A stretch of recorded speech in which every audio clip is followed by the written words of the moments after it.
If you like America, if you like off-road recovery, and you like the military, we have a special guest, Troy Hoover. This is going to be a fun episode. So Troy, tell us a little bit about your previous occupation in off-road recovery.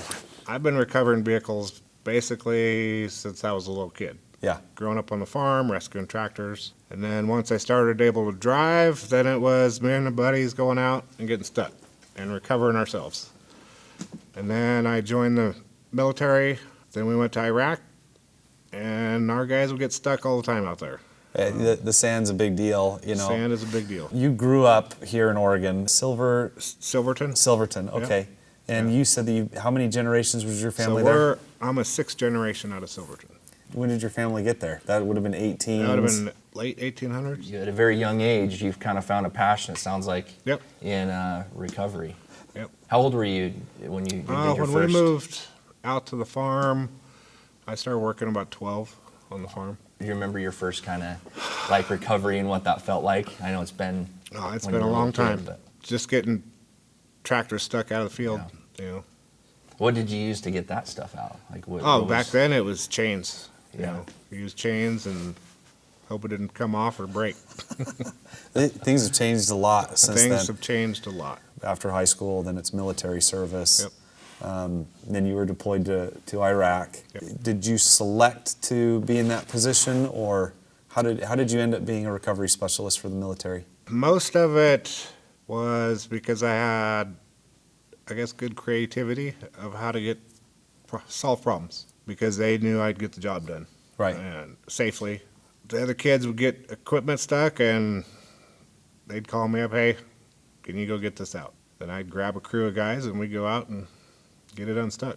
Eventually I'll find it, but I've got video of us snapping a 1-inch chain, Holy moly. and it flung that chain probably 150 yards. Oh, easy. Yeah. So Those things go off like they go off like it's a like bullet. a cannon Yeah. going off.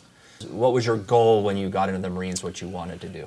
I wanted to get the mechanical experience, to be a mechanic, because that's kind of where my passion has been, is turning wrenches. And then it kind of carried over once I got out of the service. Turning wrenches, it's when I went into the contracting world to work on MRAPs for the U.S. Embassy.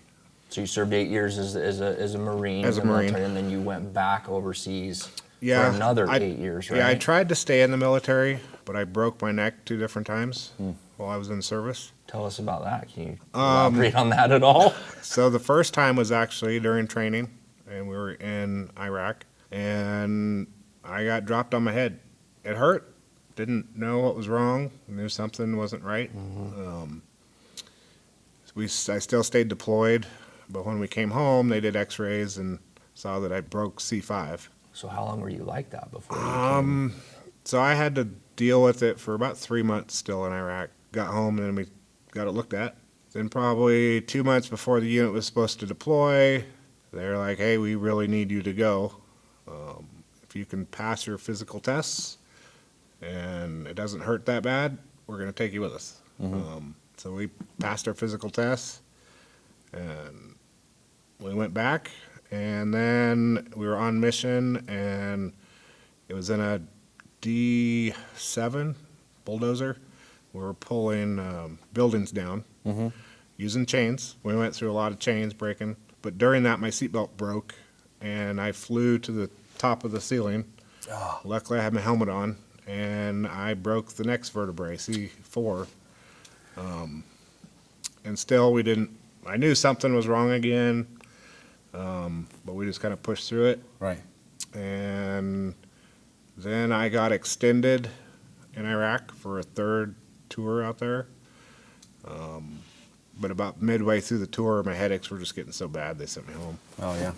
And then when it came time to re-enlist, they said, nope, 3rd broken neck's not going to happen. Here's your discharge, and have a nice day. Oh, shoot. So, Well, Troy, we're humbled. That's hearing just, I sit and think about all the privileges and the things that we have, and our company and the freedom that we have to do what we do. We take that very seriously. We appreciate you for that. It's cool to sit down with someone that you know, is a hero. It truly is, and we appreciate you. Thanks a lot for it.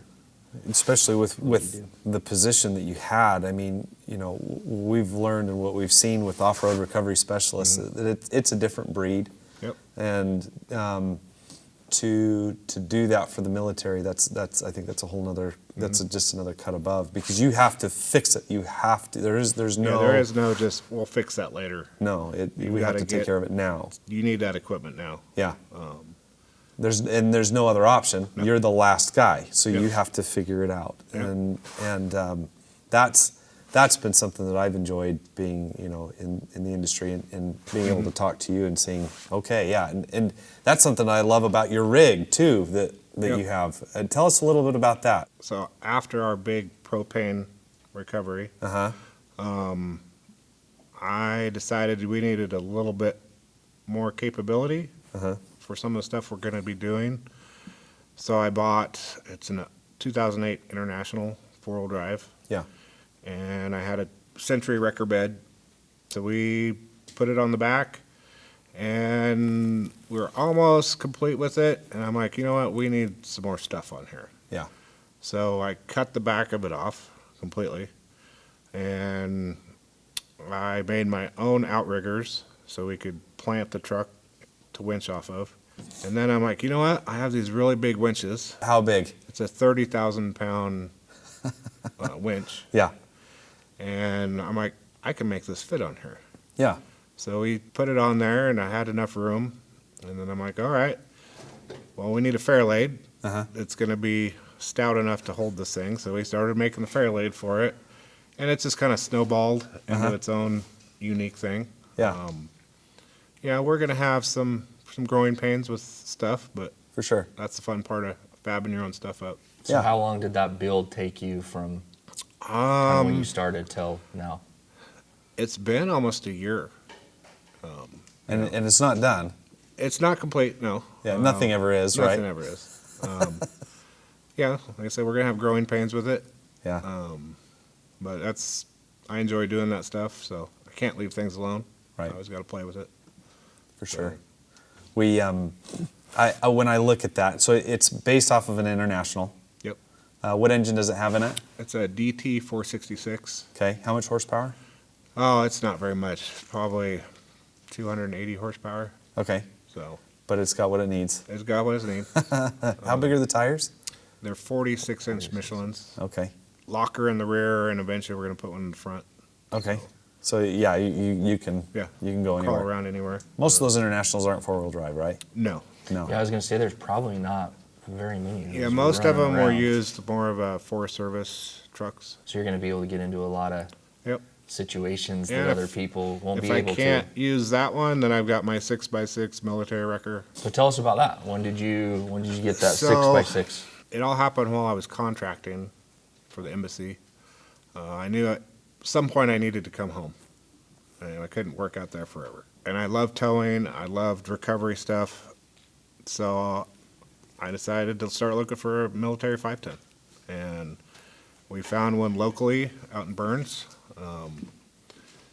So we went out and looked at it. I was like, okay, this is the one we need. It needs a little bit of love. You Yeah. know, they all do. They're all over 20 years old, 30 years old. So we bought it, and the guy actually drove it clear to the house. We didn't have to go back and get it. Then it sat in the backyard while I was still working overseas. And as soon as I came home, we'd already bought a couple other trucks, and so we're just kind of piecing it together as we go. Pretty much, if anything gets stuck, you have what you need to get it out. So when Casey or Miguel or any one of these guys Yep. find something that might be a little bit bigger than they can chew combined. Yep. And that's what happened with the propane tank. Yeah, that was scary. So tell us a little bit about the propane tank, the propane truck recovery. Casey had posted about the propane truck. Yeah. So I reached out to him and said, hey, if you need help with this thing, I can take one of the 6-wheel drive trucks up. Help you out.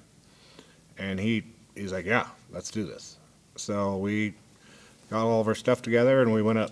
Yeah. And there was a lot of untold truths from the propane company Yeah. And we didn't find out till way later. Yeah. But we went up there, we got the truck out. The driver didn't want to listen to us. He refused to let us drive the truck ourselves. So we started pulling him down the hill and didn't want to listen. He just kept hitting the brakes. Yep. And he lost it around a corner. Yep. And he almost took us with him. Didn't the propane truck pass you at one point? No. As we were going around the corner, I kept looking in the mirror, and I saw him, and then he was gone. And the next thing I felt was him pulling me backwards. Yeah. And luckily, the truck was all chained up, and I just hit the throttle, dug myself a hole in the snow, and then hit the brakes. And I was probably about 12 inches from going over the edge. So And how this- far and this- of a cliff was that? Like how? From where I was, it was probably 25, 30 feet down. And the propane truck's full. It is full. It's full of So I can only propane. imagine what you guys are thinking in your mind at that point. Yeah, when it first happened, it was, first kind of panic, Yeah. and then it was like, okay, we need to get this guy out of the truck. Is Yeah. he okay? So, I set the brakes on my truck. I put the rear outrigger down to keep us kind of stable, and then I dove off the edge and just to make sure he was okay. Yeah. It goes over the edge. Yeah, He's it trying to does. gather all of his stuff out of the cab, and I'm sure you guys are thinking we got a whole lot of liquid propane. We got a giant bomb. So that was a lot of stuff going through my head at that Yeah. point. One, it's like we don't have enough equipment here to roll this thing back up on the road. Uh-huh. And two, we've got a truck sitting on the side of the hill. Did we rupture any lines? So we're making sure the truck is off. The power is off to the batteries. Nothing's leaking out. And, it's getting to be dark, and we still have 2 hours of driving through the snow off the mountain. So at that point, we just collected the driver and got him in the truck, and we headed home. Yeah. So it was a long drive down, thinking of different ways of how we could come back up and get this thing. And most of that's going to depend on the propane company, the insurance company. Yeah. So we got the driver home, and then the next day started with all the phone calls from their manager, from insurance companies, and it was right around Christmas time. So a lot of people were on vacation already. So a lot of people not around, and they were trying to figure stuff out. We found out that the driver wasn't supposed to be there. His employer didn't even know where he was, just didn't think he came into work. He also didn't tell us that he wasn't certified to drive. So there was a lot of, why did you even tell us to go up there? Right. Well, and also too, from what I've heard about the story, the propane was going up to charge ODOT's tower. ODOT's tower. So this is important. This is for a generator. This Yep. is for running communications. Correct. And the delay to decide to go up when there's snow on the road is just a whole lot of compounding aspects to Yes. this recovery. What did you guys do? And you were part of the recovery efforts to get it back on the road, correct? Correct. So that was the next day? Or did- No, it took about 2 weeks before we could get back up there because it was during the holidays. We couldn't find enough equipment to get rented to go up there because we had to rent a dozer to get there. I had to reach out to Tumalo Transport to transport the trucks up there because we pre-chained my military truck. So we just lowboyed it up there. We had to take the dozer up there, and then having all that coordination for when we get back. So the guys are there to pick us all up, bring us home, and trying to find people to drive everything. Right. 'Cause it's only me and my company, so I can't drive 3 things at one time. No. So luckily, a few of my buddies volunteered, and we went up, and it was a fight all the way up there. The snow and ice, and we got there, and the truck had rolled further down the hill because some of the snow had melted. And then so the truck came back almost on its top, then more snow on top of it. Right. So So you got to it- unbury it. Unbury it, but it took us 24 hours to get it off the mountain. Whoa. And it wasn't just the truck we were fighting their safety guy that had to go up with us. He was constantly standing next to our winch lines, just doing everything that you're not supposed to be doing as a safety guy. Yeah. At one point, he wanted to leave the truck there and come back up and light the propane on in a burner and just burn all the propane off. And it's like, no, we're Yeah. not coming up here a fourth time. Yeah. We're not. Let's just, It and, was that, and just how to- long is that going to take? That's going to take a Yeah, minute. he said it would take about 3 or 4 days Oh, for it wow. to burn off. To burn, yeah. That's, Luckily, we didn't go with that plan because once we got to the bottom of the hill with the truck, the valve that you have to hook into was stripped out because somebody cross-threaded it and they wouldn't have been able to get it off. Yeah. So then we would have been doing the same thing Yeah. again. Yeah. So So you were stuck with the option. with the option. And so there's no backing off. There's no this is what you have to Yep. do. You guys got it out. Yep. It was a tough day. And, Yeah. You know, and Somebody had a few people had a bad day. yeah. But yeah, we fought everything. You know, the transmission locked in place, so we were fighting that. The brakes were completely iced up because it had been there for 2 weeks and getting rained on and snowed on. So it was just a battle. Yeah. Trying to get it out, and getting enough traction on the ice. I mean, we were winching to trees. I mean, yeah, it was a crazy long night. Yeah. Well, liquid So, but- propane's not light. you No, know. it's not light. And then getting a completely dead truck, It's an iceberg. it's an iceberg. the weight. Up and down how much those did you figure hills. it weighed? Roughly 36,000 pounds. All right. Pulling up a hill Yeah. with snow and ice. You know, no power steering because it doesn't run anymore. Yeah. So we had put tires on the back of the ripper on the dozer Uh-huh. and just latched them together Okay. and used the dozer to kind of pull it up around the hills.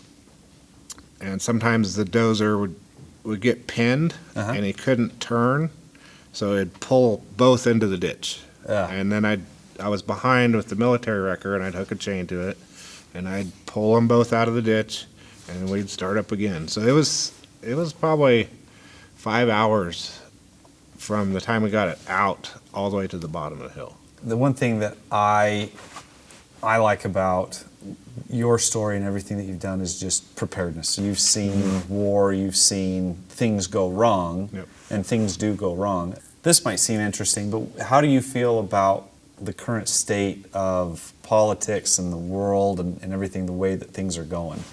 I try not to think about it too much. Yeah. I kind of turn the news off, and I look at some stuff and I'm just shake my head. Yeah. I don't try to be political one way or the other. And I'm not asking for a camp Yeah. one way or another, but just as far as just being ready. The people that I think of when something goes wrong, I think of my friends that are ready to go on a rescue and take Yep. care of people. You And- have to be ready. And I've learned that, especially in my military career, Uh-huh. making sure to have more gear than you need. Yeah. Anything can happen. We've been in that situation many times where you need stuff. Right. We'd go out on mission, and I'd take everything that we could possibly use. And at the end of the day, we'd be out there for 2 weeks, and I've used every single piece of equipment that I took with us. Right. It's like, yep, I'm glad I brought that. How has the items that you take with you changed over? Obviously, there's been a progression of recovery and all that kind of Yeah. stuff and equipment. Mm-hmm. How's that changed in the last few years for you? Over time, equipment has gotten lighter, better material of stuff, so it's not this big, heavy steel stuff.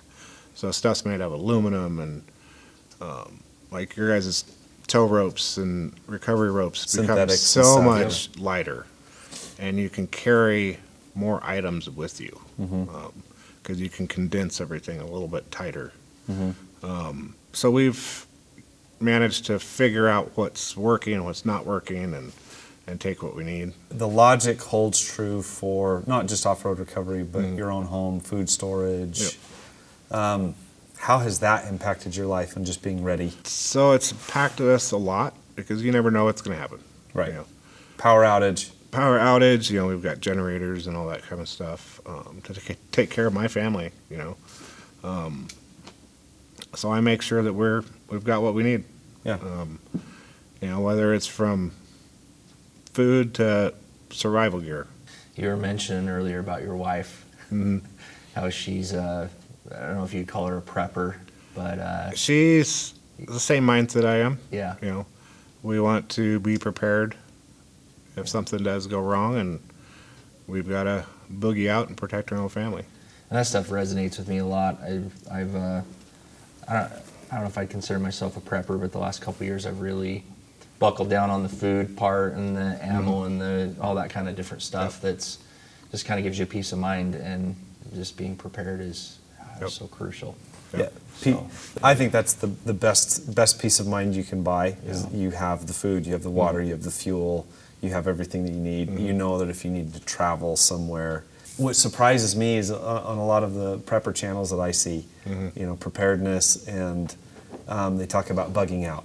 We need to get out of the city. We need to go somewhere else. And I think that's, if that ever became an issue, and it has, and you look at some of the brownouts and the blackouts and stuff, there's usually a mass exodus of the city in the first few hours. Yep. And it's impossible to get out, and people will persist and persist, but then people start taking alternative routes. And minivans and cars and that stuff ain't gonna go very far. it doesn't go very far on an alternative route, a dirt road and stuff. And what I find fascinating is that the bug out conversation. People aren't talking about recovery gear, making sure that they talk about fuel, they talk about food, they talk about 72-hour kits, the bug out bag, protection. But what does the vehicle need to make it? Like, we try to think of the whole aspect of, what you're going to need. So there's always shovels in our cars, recovery ropes, there's bow shackles. I mean, anything that you think you could need, plus, extra fuel just for the car, for the truck, tools to work on your vehicle, so. Because there's a chance it might break down. Yeah. Correct. One of my favorite is making sure that the spare tire has enough air pressure in it. Yep. How many times have you seen that happen? They'll throw the spare tire on and it's useless. Almost every time. Yeah. Because person buys a car, they may put 5 or 6 different tires through their lifetime on that car, but they never check the spare. Yeah. And it's the same spare they bought new. Yeah. So It's got 10-year-old air in it and it's probably lost half It's of it. completely flat. It's dry rotted. It's just junk. Yeah, we lost a tire on the way here. Yeah. On the trailer. Speaking of tires and being prepared. I don't know how that screw didn't hit the front tire, the back tire, or the front tire of the trailer, but it got stuck into the back tire of the trailer. Anyways, yeah. That was always something, though. I make stuff fun. What are you like outside of all of the recovery and the military type, man? What is Troy like? When you're, what do you do to relax or have fun? What are those So, I love spending time with my family, going and doing stuff. We like to go on trips and relax, enjoy the outdoors. Do a lot of chainsaw carving. Oh, cool. When I have time. Awesome. Our next big step is building a big greenhouse. And then eventually building a Wallapini greenhouse, which is underground. And you can grow in the winter.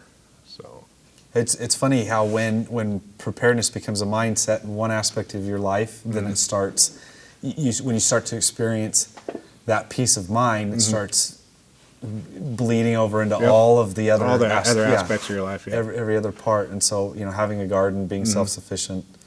And it's healthier food than what you can buy at the store. Yeah. So. And then you're ready. Yeah. You're prepared to do what it takes to be ready in a bad situation. Yep. You know, and over time, you know, people have lost touch with a lot of stuff like that. You know, I grew up with a family of, in the summer, that's what we do, is we can, and we go to the fields and we pick what we need to pick, and, you know, whether it's fruits or vegetables, and we had it to survive because it's way cheaper than buying store goods. And it tastes And better. It's way better, it's way healthier for you. So we're getting back into that, you know, and trying to teach our kids that.